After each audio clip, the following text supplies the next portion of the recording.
Por isso que nós estamos aqui nessa noite, Senhor, para render graças a Ti, para Te adorar e também para ouvir a Tua voz. Por isso nós te pedimos, fala, Senhor Deus, conosco nesse momento. Fala com a Tua igreja, Senhor Deus. Nós estamos aqui ansiosos, ansiando, Senhor Deus, ouvir a Tua voz, se alimentar da Tua palavra, Senhor Deus, para que possamos ser fortalecidos em Ti. No nome de Cristo é que nós oramos. Amém. Você pode se assentar. Queria dar boas-vindas, você que está nos visitando nessa noite. Se você está aqui pela primeira vez, eu queria te dizer que a Igreja do Redentor tem um presente para você no final do culto. Então, assim que terminar, você passa ali no balcão de conexão que o João ele vai te dar um presente. Uma forma da gente agradecer, demonstrar nossa alegria e gratidão por você estar conosco nessa noite. Nós estamos começando uma nova série de mensagens, que na verdade é a continuação da exposição do Evangelho de Marcos, como nós estávamos fazendo nos últimos meses. Porém, a gente, no mês de fevereiro, nós concluímos o capítulo 8 do Evangelho de Marcos, onde nós pudemos ver o evangelista expondo características essenciais da identidade de Cristo. Hoje nós daremos continuidade agora no capítulo 9, a segunda metade do livro, onde o autor ele se concentra em falar sobre o propósito da vinda de Jesus. Por isso, para essa nova série, que é uma continuação da exposição de Marcos, nós temos como tema a missão do Rei. Para a gente entender o que Cristo veio fazer, antes nós precisamos entender realmente quem Ele é. Diante das muitas tentativas de descaracterizar a pessoa de Cristo, mesmo que às vezes essas outras características contenham alguma verdade, nós vemos que ao longo da história as pessoas tentam, de alguma forma, reduzir a pessoa de Jesus, a fim de criar um Cristo que mais lhe agrade. E a gente viu nos últimos meses que Jesus ele não veio para ser um reformador social, nem muito menos um reformador do judaísmo. Jesus Cristo ele não veio para ser simplesmente um pregador moral, nem muito menos para ser um libertador político, que era a expectativa em que muitos judeus tinham a respeito dele na sua época. Jesus veio para salvar pecadores, através da sua vida perfeita de obediência ao Pai, a sua morte em nosso lugar e também a sua ressurreição. E por isso hoje nós daremos continuidade à exposição do Evangelho de Marcos, a partir do capítulo 9, nessa nova série intitulada A Missão do Rei. Por isso eu te convido a abrir a sua Bíblia no capítulo 9 do Evangelho de Marcos. Nós leremos os 13 primeiros versículos. Vamos nos colocar de pé para a leitura da Palavra de Deus. O texto ele vai ser projetado na mesma versão em que eu vou ler, a Nova Almeida atualizada. Se você está com a sua Bíblia na mão, mantenha ela aberta. Nós vamos voltar em alguns versículos durante a pregação. O Evangelho de Marcos, capítulo 9, do 1 ao 13, diz assim: Dizia-lhes ainda, em verdade lhes digo, dos que aqui se encontram, existem alguns que não passarão pela morte, até que vejam ter chegado com o poder o reino de Deus. 6 dias depois, Jesus tomou consigo Pedro, Tiago e João, e os levou em particular a sós, a um alto monte. E Jesus foi transfigurado diante deles. As suas roupas se tornaram resplandecentes, de um branco muito intenso, como nenhum lavandeiro no mundo, as poderia alvejar. E lhes apareceu Elias com Moisés e estavam falando com Jesus. Então Pedro, tomando a palavra, disse a Jesus: Mestre, bom é estarmos aqui. Façamos três tendas, uma para o Senhor, outra para Moisés e outra para Elias. Pois não sabia o que dizer, por estarem eles apavorados.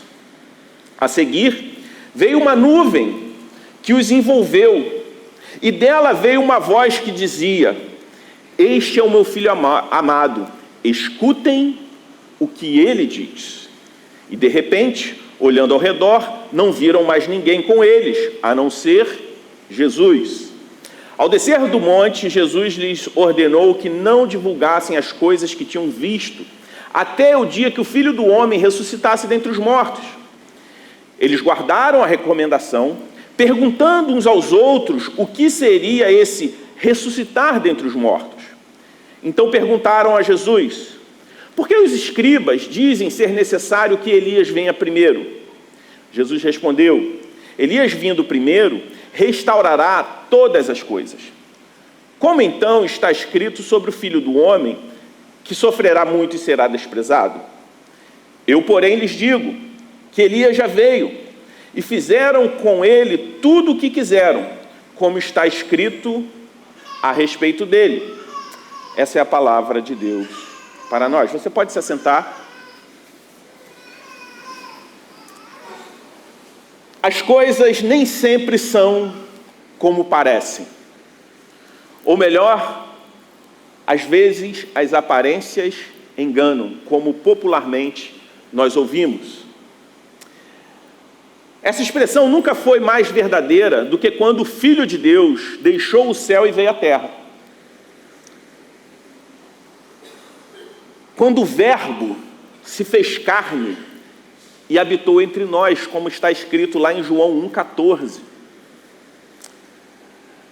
Ou então, como Paulo descreve aos Colossenses, lá em Colossenses 2,9, quando a plenitude da divindade veio e habitou em um corpo.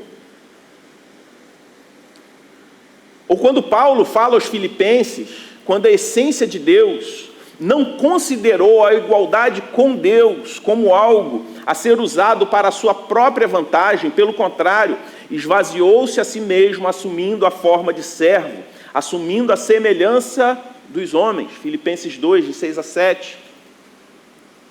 A transfiguração de Jesus confirma que, apesar de ter a aparência externa de um homem mortal, Jesus de Nazaré é, em sua natureza e essência, o próprio Deus. Jesus é Deus vestido em um corpo humano. Embora Jesus não fosse o tipo de Messias Salvador que boa parte da nação de Israel esperava, Jesus é exatamente o Messias Salvador de que eles precisavam. Ele parece derrotado, mas na verdade é vitorioso. Jesus morre e é sepultado pelos homens, mas será ressuscitado e exaltado por Deus. Ele parece um cara normal, mas na verdade ele é Deus. A transfiguração é algo como uma prévia das próximas coisas. Ela é subsequente à grande confissão de Pedro, lá em Marcos 8, de 27 a 30, quando Pedro fala: Tu és o Cristo, o Filho de Deus. A transfiguração é subsequente também à predição do próprio Jesus sobre a sua morte, ainda no capítulo 8 de Marcos, no versículo 31 a 33. No versículo 34 e 38 também, quando ele chama os discípulos a um discipulado radical.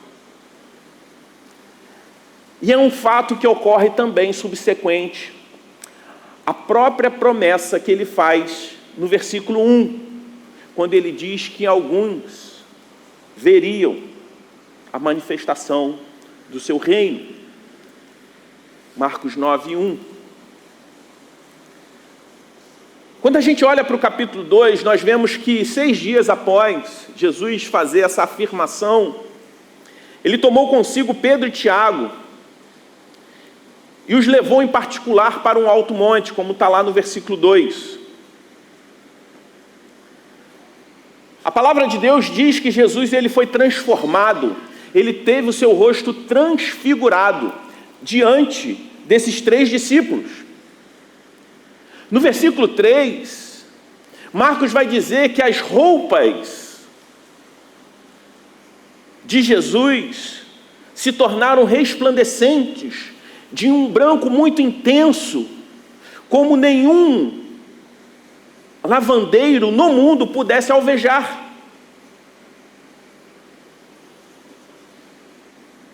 No versículo 4 ele vai falar que após essa transformação na face e nas vestes de Jesus, aqueles 3 discípulos que foram até o monte com Jesus, viram Jesus falando com Elias e com Moisés. Esse evento acontece em um monte, onde não somente Marcos, mas nos outros 2 evangelhos sinóticos, Lucas e Mateus, os autores eles não especificam qual monte. A tradição diz que foi no Monte Tabor, mas muitos teólogos acreditam que na verdade ocorreu no Monte Carmelo. Jesus leva esses discípulos para serem testemunhas oculares da sua glória. O local exatamente onde ocorreu é o que menos importa. Porque o fato mais importante nessa história é o que ocorreu. Como nós vimos na sequência de fatos, primeiro o rosto de Jesus é transformado. As suas vestes se tornam brancas e brilhantes, de uma forma que nenhuma pessoa no mundo conseguiria limpar daquela forma. Jesus estava ali sendo glorificado. É o que vai acontecer conosco quando estivermos no grande dia diante do nosso Pai. Vários textos falam sobre isso, e isso me faz lembrar uma canção muito antiga, que diz: bendito seja o Cordeiro que na cruz por nós padeceu, bendito seja o seu sangue que por nós ali ele verteu. Eis nesse sangue lavado, com roupas que tão alvas são, os pecadores remidos que perante o seu Deus já estão. É sobre isso que esse hino fala. Tá certo que tem um monte de desocupado tentando distorcer o que esse hino trata, somente para ganhar fama com isso. Mas o que nós vemos aqui é um evento milagroso, um evento espetacular. Um texto que para muitos, talvez você já tenha lido e tenha achado complicado de compreender. Mas na verdade, a transfiguração de Jesus marca o meio do Evangelho de Marcos. Marca a transição a respeito do que o evangelista está narrando em relação a quem Cristo é e aquilo que ele veio fazer. Esse texto ele tem uma importância fundamental para a fé cristã, que é o primeiro momento, apesar de todos os milagres que Jesus já tinha realizado, em que pessoas foram testemunhas oculares de que Cristo era realmente Deus. Eles viram de forma, olharam de forma visível Jesus Cristo glorificado. A natureza divina de Jesus. Esse evento que ocorre aqui, que é uma teofania, como nós chamamos na teologia, é um evento muito similar, que é descrito lá no livro do Êxodo, quando Moisés sobe ao monte e recebe do Senhor as tábuas da lei. O livro do Êxodo vai dizer que Moisés também desce do monte com o rosto brilhando, transformado. O texto ele não traz mais detalhes sobre essa transfiguração. Porém, o texto deixa claro que foi algo espetacular e milagroso. A Bíblia fala que foi uma ação ativa do Pai em relação ao Filho.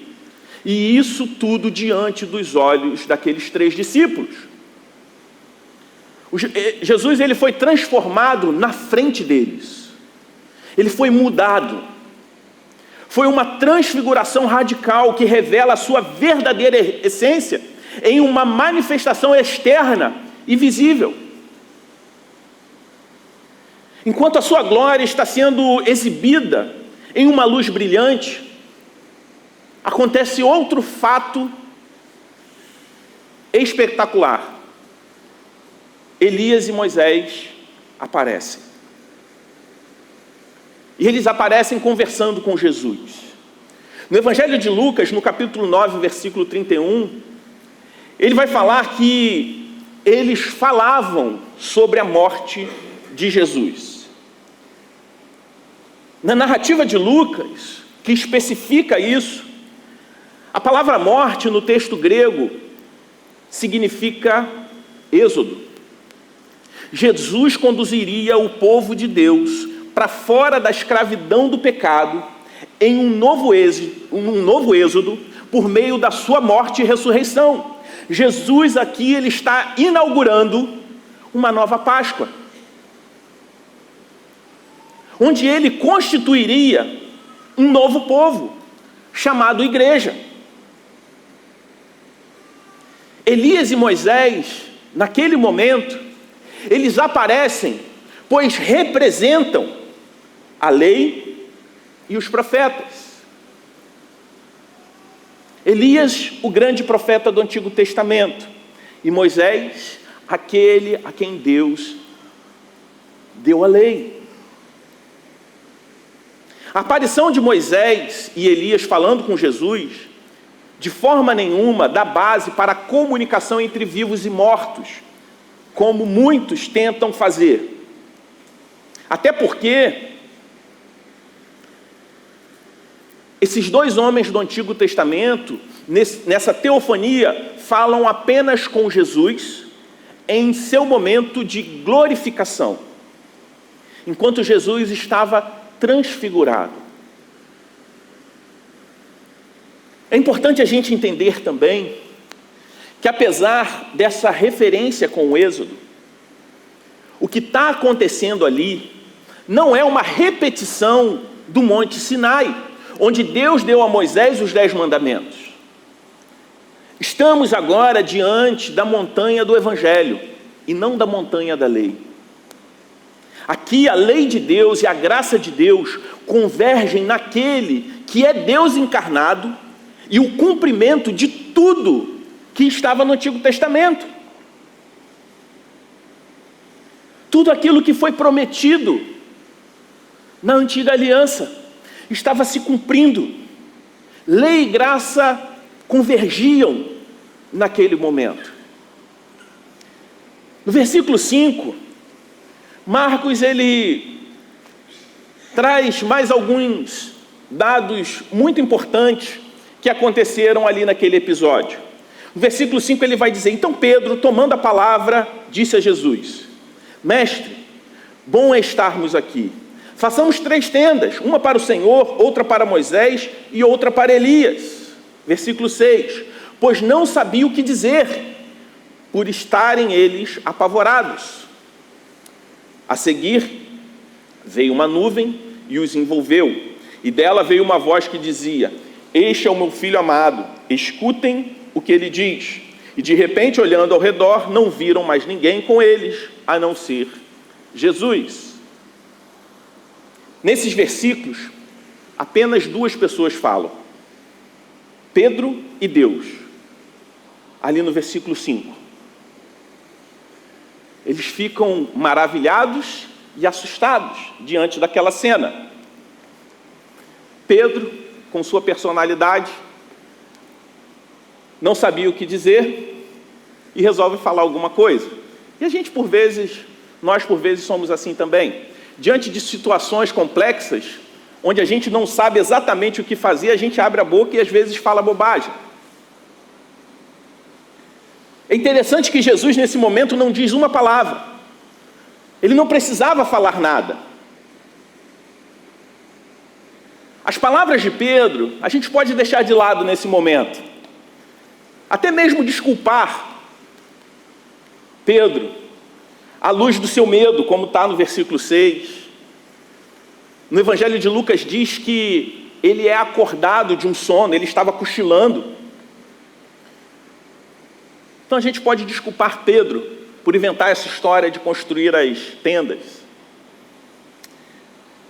E por isso eu queria avançar e observar com vocês o versículo 8, quando ele termina com o desaparecimento de Moisés e de Elias. E fica apenas Jesus. Além da visão do Cristo glorificado, esse texto nos ensina que nenhum santo do passado é necessário para nós, que somente Cristo é suficiente, que Cristo é o cumprimento da lei em nosso lugar, que Cristo é o cumprimento da profecia que anunciava o Salvador, que toda história escrita por Deus na antiga aliança já estava se cumprindo em Cristo, e uma nova aliança estava se constituindo onde somente Cristo é necessário. No versículo 9 a 13, Marcos vai dizer: ao descerem do monte, Jesus lhes ordenou: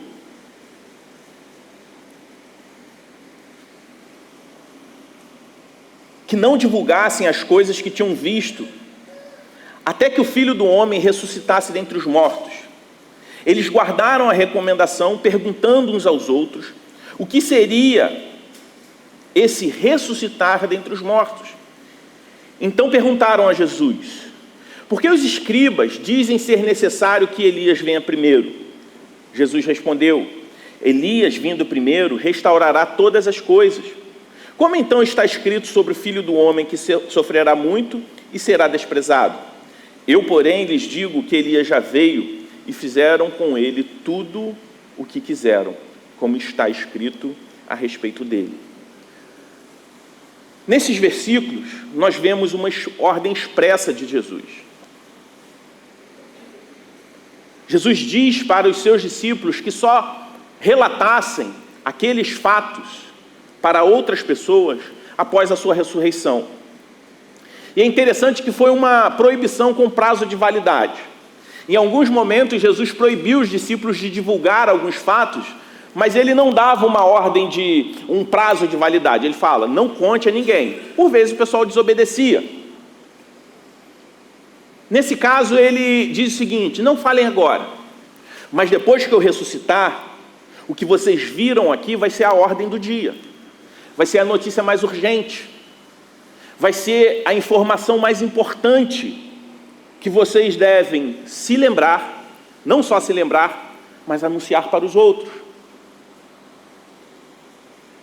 A minha ressurreição, a ressurreição do Filho de Deus, ele como o Filho de Deus glorificado, deveria se tornar a principal notícia a ser divulgada. Afinal de contas, aqueles 3 discípulos, eles foram testemunhas oculares da majestade de Cristo. Esses homens observaram diligentemente essa ordem. É o que o texto bíblico nos diz.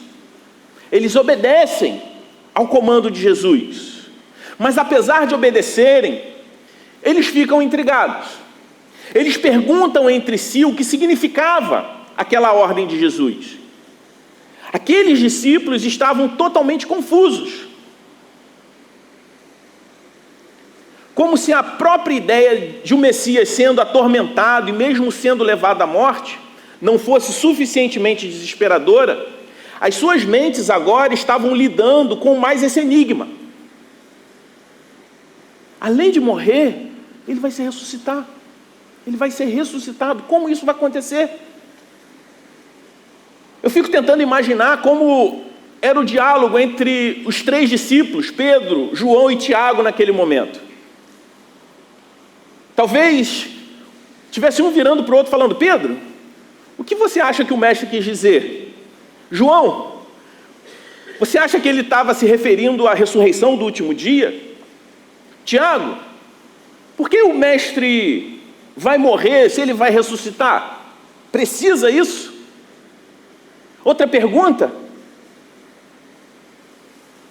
Eles devem ter perguntado, será que essa ressurreição vai ser física? Vai ser só espiritual? Mas essas perguntas são apenas conjecturas, diante do fato que eles ficaram confusos com a palavra de Jesus, que já havia avisado antes que iria morrer e agora diz que ressuscitaria. Jesus acaba de predizer a sua ressurreição dos mortos, que implica iminentemente também na sua morte. E o que incomoda os discípulos é que essa morte de Jesus pode parecer, de alguma forma, que as profecias messiânicas ficariam sem cumprimento. Afinal de contas, como o texto fala, eles perguntam o seguinte: os escribas falaram que Elias viria antes do Messias, mas você vai morrer. Eles ficam completamente confusos com os fatos que eles conheciam e aquilo que estava sendo dito por Jesus. Se a gente olhar para Malaquias 4, versículos 5 e 6, nós vamos ver o seguinte: a palavra de Deus dizendo: eis que eu lhes enviarei o profeta Elias, antes que venha o grande e terrível dia do Senhor.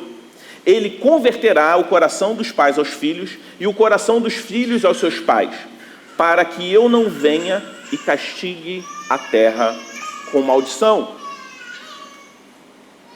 Em sua resposta, Jesus, em primeiro lugar, declara que os escribas estavam certos ao dizer que a vinda de Elias predeceria a vinda do Messias. No versículo 13, Jesus ele adiciona que Elias, na verdade, ele já veio. Portanto, isso produz outro problema na mente dos discípulos, como Marcos indica. Admitindo que isso era verdade, que os escribas estavam certos sobre a vinda do Messias ser precedida pela de Elias, que restauraria todas as coisas, então onde a ideia de um Cristo que sofre e morre se encaixa? Jesus indica que isso também foi profetizado. Quando Jesus diz o seguinte: como está escrito sobre o Filho do Homem, a palavra de Deus diz que ele precisa sofrer muitas coisas e ser tratado como desprezo. Vocês não se lembram disso? Apesar de Marcos não fazer uma referência explícita ao texto bíblico que Jesus está se embasando para falar isso, Jesus está claramente fazendo referência a Isaías 53. E também a outras passagens, como o Salmo 22, o Salmo 69, o Salmo 118. Textos esses que falam que o Filho de Deus seria desprezado e sofreria. Por isso ele conclui a resposta no versículo 13. E os discípulos entendem que, na verdade, Jesus ele não está falando do Elias do Antigo Testamento, mas de João Batista, que era uma tipologia de Elias. Na sua grande maioria, as pessoas não tinham guardado no coração a mensagem que João Batista pregava. Qual era a mensagem? A mensagem de arrependimento. Por isso, muitos não reconheceram João Batista como cumprimento da profecia. Tanto que os líderes religiosos dos judeus se voltaram contra João Batista. Se você se lembrar, algumas semanas atrás nós nós meditamos aqui na morte de João Batista, sob a instigação de uma mulher ímpia chamada Herodias. Herodes de Antipas matou João Batista. O povo, naquela época, ao invés de perguntar como que Deus quer que nós tratemos João Batista, eles não perguntaram isso. Eles fizeram com João Batista aquilo que eles quiseram. João Batista, ele foi desprezado, e foi maltratado, e foi morto. Foi a mesma combinação de fatores que estava prestes a matar Jesus. Elias, João Batista e Jesus, de modo geral, nenhum deles foi aceito pelo seu povo. Todos foram tratados com desprezo. É sobre isso que esse evento da transfiguração de Jesus vai falar. E quais são as aplicações práticas que nós podemos tirar para a nossa própria vida diante desse relato tão importante para a nossa fé? Quando nós meditamos no texto da transfiguração, a primeira coisa que nós devemos ser encorajados é olhar para a glória do Filho de Deus. Aqueles 3 discípulos foram testemunhas oculares da majestade de Jesus, mostrando não somente a eles, mas a mim e a você, que somente através de Jesus nós podemos ver a Deus. Tem uma música que eu gosto muito, de um cantor internacional chamado Del Cordeiro, que diz assim: o Eterno andou no tempo, o Criador da vida sofreu por te amar. A palavra se fez carne, para que você olhasse o Filho e visse o Pai. Tá certo? Errei? Tá certo, né?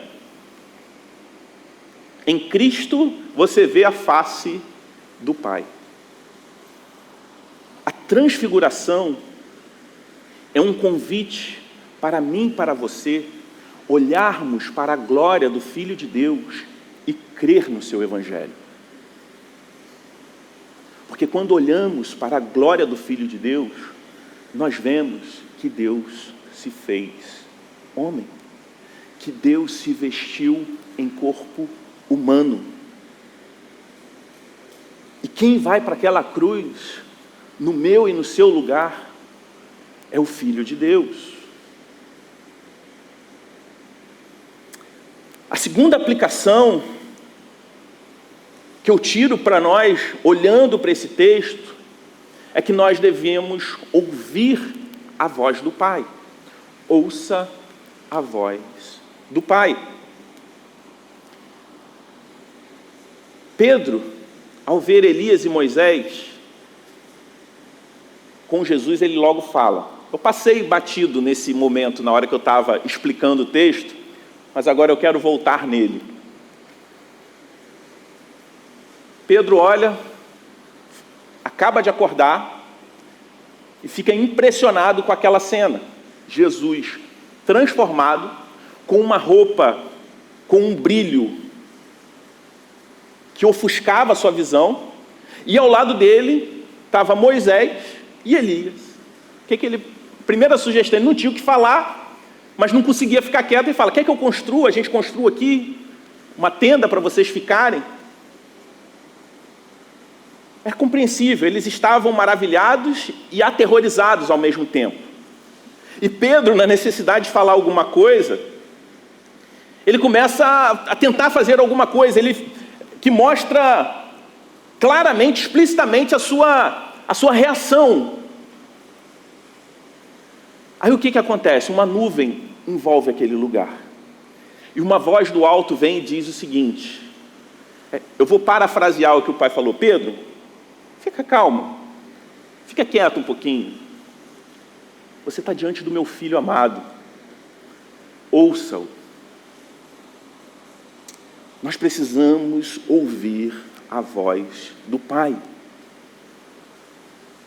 Diante das circunstâncias da vida, diante da correria, diante de tudo que acontece, precisamos acalmar o coração e ouvir a voz do Pai, sempre. Precisamos ouvir a voz do Pai, porque muitas vezes as nossas perspectivas são tolas. Assim como Pedro agiu naquele momento, ele não fez nada de grave, mas foi uma perspectiva tola. mente de Pedro só alcançaria as palavras de Jesus na sua totalidade após a cruz e a ressurreição, indicando também para nós que nós nunca entenderemos a pessoa e a obra de Cristo sem a cruz e sem a ressurreição. Se a gente deixar a cruz e a ressurreição de fora, Jesus será, na melhor das hipóteses, um moralista. Alguém que tem bons ensinos para a vida. E na pior das hipóteses, um tolo, um lunático.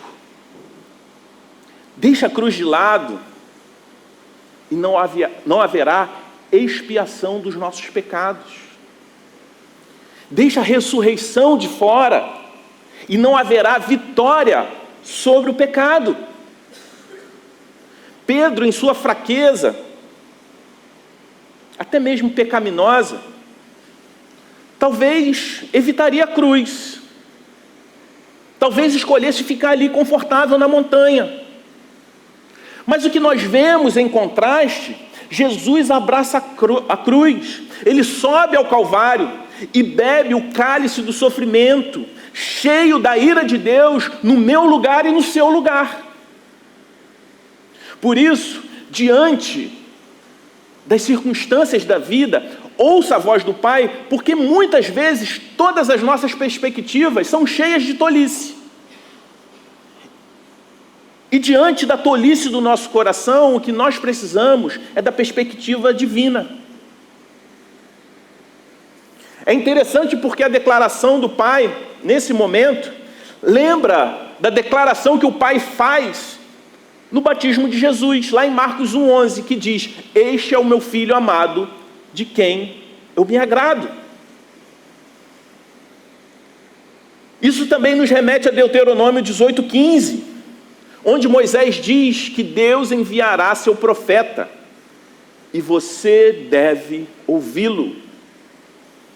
Este é o Filho amado e único de Deus. Devemos ouvi-lo somente a Cristo. Quando a nuvem desaparece, Elias e Moisés desaparecem juntos, e somente Jesus permanece. Moisés e Elias foram grandes reveladores da verdade, junto com todos os outros profetas do Antigo Testamento. Mas a voz de Deus nos ordena a ouvir o seu Filho, Jesus Cristo. Precisamos dar a Jesus os nossos ouvidos, ter nossos olhos fixos somente nele, como está escrito em Hebreus 12:2. Porque somente Jesus pode nos dar o que nem Moisés, nem Elias, nem qualquer outra pessoa da história pode nos dar. Essa é a perspectiva de Deus. Precisamos nos alimentar de Cristo. E só fazemos isso ouvindo a voz do Pai. Mas não basta ouvir. Devemos ouvir as palavras do Pai e atendê-las, obedecê-las. Nossa vida espiritual depende da nossa capacidade de ouvir a Deus e de obedecer a Ele. A terceira aplicação que eu tiro, além de ver a glória do Filho de Deus, ouvir a voz do Pai, é que esse texto nos encoraja a aprender com o sofrimento dos servos de Deus. Os 3 discípulos aprenderam que, apesar de sua aparência terrena, Jesus, ele é Deus. Apesar de estar num corpo humano, quem estava diante deles era Deus.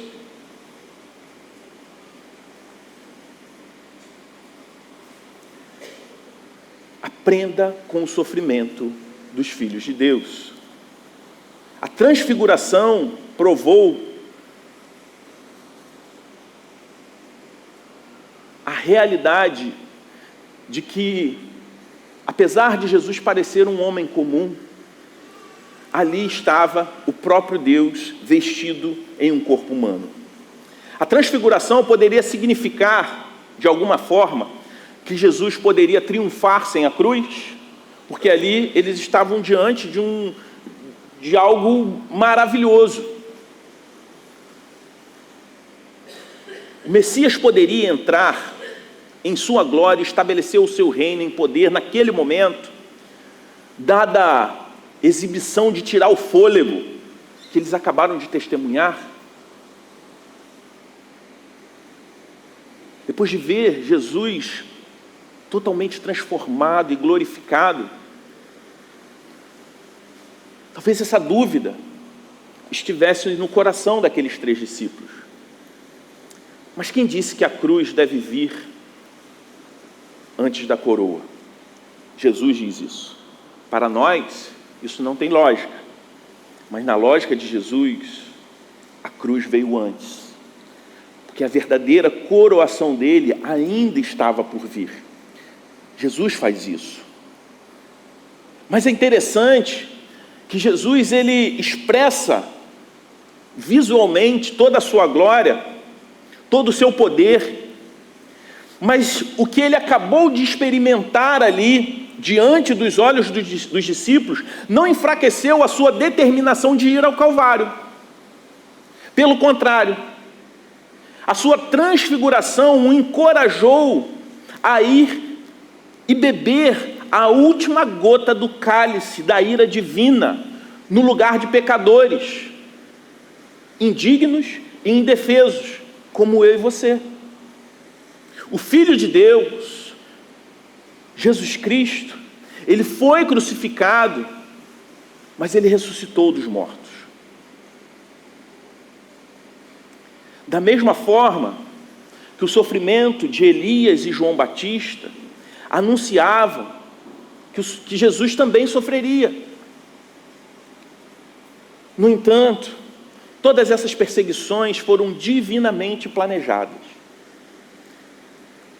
E como nós aprendemos com isso? Com o sofrimento de Jesus, o sofrimento de Elias, de João Batista. Isso nos traz conforto diante dos nossos sofrimentos. Isso mostra que, sem anular a nossa responsabilidade, a nossa culpa em muitos dos sofrimentos que nós enfrentamos, o que nós temos como certeza é que no final Deus sempre triunfa. Que a verdade de Deus, ela é sempre vitoriosa. Que até mesmo Jesus, o Cristo glorificado, também sofreu, também foi desprezado, mas ele venceu. E a boa notícia do Evangelho é que a vitória de Cristo, ela é atribuída a nós, quando nós estamos nele. Quando nós somos, como a palavra de Deus diz, escondidos nele, aceitos por ele. A transfiguração é a segurança que temos em Jesus como cumprimento da lei e dos profetas, como a revelação final, completa e culminante de Deus. Foi para nos ensinar que o Messias foi crucificado, é o mesmo Messias que reinará em seu reino em glória. A transfiguração também reafirmou o amor e o deleite do Pai no Filho. Isso para nós é algo maravilhoso. Porque quando nós estamos em Cristo, o Senhor, Ele também se agrada de nós. Não por conta das nossas realizações. Porque por mais que você consiga realizar boas obras, se você não estiver em Cristo, Deus não vai se agradar de você. A palavra de Deus diz que as nossas obras de justiça, para Deus, são como trapos de imundície. Mas o mais vil pecador que se encontra com Cristo, mesmo que ele não tenha tempo para realizar as boas obras que Deus planejou para o seu povo, esse é visto com prazer pelo Pai. Isso nos traz uma grande alegria, porque apesar de sermos pecadores, apesar de sermos imperfeitos, o Senhor, Ele nos ama e se agrada de nós, não porque nós somos bons, mas porque aquele que é realmente bom, tomou o nosso lugar na cruz, venceu a morte e ressuscitou, e essa vitória é atribuída a nós gratuitamente. A transfiguração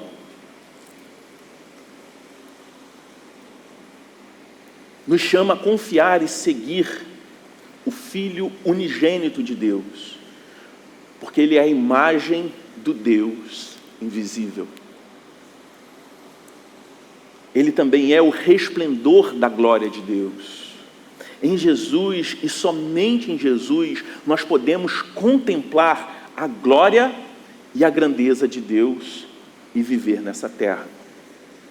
Por isso eu gostaria de concluir citando o pregador britânico Martin Lloyd Jones, quando ele disse: o Filho de Deus tornou-se homem para que os filhos dos homens se tornassem filhos de Deus. Jesus Cristo é o herói da Bíblia. A Bíblia não é um livro de histórias de muitos heróis. É o livro que conta a história de um único herói. Aí você fala, mas e os heróis da fé? Não, aquilo ali é um título que colocaram para aquela seção de Hebreus. Todos aqueles ali são, de alguma forma, chamados de heróis, porque testemunharam ou foram fatos que antecederam, que apontaram para o grande herói da Bíblia. Jesus é o herói da Bíblia. É o Deus vestido em um corpo humano, o Salvador de pecadores, o sacrifício final e a glória de Deus feita em carne. Jesus, ele leva aqueles 3 discípulos a uma montanha para que ele vislumbre de glória. E esse mesmo Jesus quer levar você e eu para o céu, para vislumbrar essa glória para sempre. Aí a pergunta que fica para nós, que fica para você: você vai o seguir? Você vai confiar em Jesus? Ou você quer continuar confiando na força do seu braço, nas tuas obras, naquilo que você realiza e talvez atraia os aplausos dos homens, que talvez lhe renda muitos seguidores? Que eu e você possamos nessa noite contemplar a glória de Jesus, entender que esse é o Filho de Deus que se tornou homem para que nós, os filhos dos homens, nos tornássemos também filhos de Deus. Somente assim poderemos contemplar a glória de Jesus, não somente agora, mas para todo sempre. Amém? Pai Santo, nós te louvamos, Senhor, porque Jesus Cristo se revelou a nós como homem, mas também manifestou a sua glória, para que não tivéssemos dúvidas que Ele é o Deus encarnado, o Deus vestido em corpo humano, sofrendo nesse mundo, suportando as dores, as provações que nós também passamos, se compadecendo de nós nas nossas fraquezas, mas sendo aquele que não pecou, aquele que obedeceu perfeitamente o Senhor e ainda assim tomou o nosso castigo para que nós não precisássemos enfrentar a morte eterna. Pai, nós rendemos graças a Ti por isso, porque a glória do Senhor foi manifesta na pessoa do Teu Filho. Se porventura há pessoas aqui nessa noite que ainda não contemplaram a Tua glória em Jesus Cristo, que o Senhor possa se revelar a eles nesse momento, e que eles possam se render em adoração a Ti. Que eles possam se submeter ao Seu governo, à Sua direção e à Sua autoridade. Que o Senhor nos abençoe nessa noite. Que o Senhor abra nossos corações e as nossas mentes, para que tudo aquilo que nós aprendemos de Ti seja uma realidade na minha vida e na vida de toda a Igreja do Redentor, de todos aqueles que estão aqui nessa noite. No nome de Cristo que nós oramos. Amém.